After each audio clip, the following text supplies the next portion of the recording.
In terms of like the best watches at the moment for investment terms, in your opinion, what are they? The ones that have gone hit the most. Rolexes have taken a big battering, same thing with Pateks, but I just think it's the stuff that they don't make anymore. You know, like most people don't realize, like steel Daytonas, there's a lot of them. They produce a lot of them. It's the stuff where, as I said, they don't make it anymore and they're not really the hype pieces. I don't want to give any specific things because, you know, some people might take it as gospel. In general, Look, on average, I think this is not true for most watches. I'm a bit of a watch enthusiast myself, but most watches don't go up in value. Your Rolexes, your Patek Philippe's, your APs, sure. Those are hype watches at the moment, and some of them have gone up in value relative to retail. But what you have to think about is the opportunity cost of owning that watch. It's not just, did the watch go up in value? It's what could that money have done if it was otherwise invested? So for example, if you were to buy a Rolex GMT for $10,000 10 years ago and now it's 20, that's a pretty great outcome.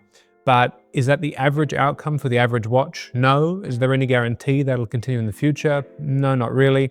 And what could you have done if that money was leveraged into a share portfolio or a property?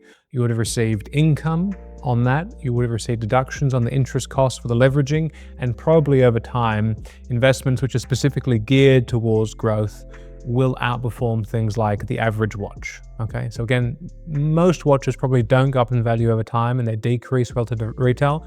Some can, but on average, I would say that the majority of your money probably shouldn't be invested in watches. If you like watches, they're nice to have.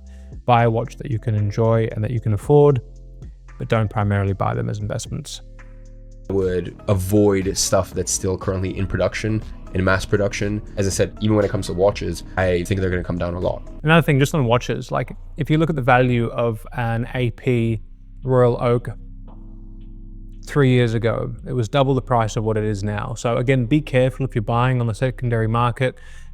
There's no guarantee these watches are going to go up in price from where they are. They could come down as shown by the kind of 2021 to 2 to 4 period.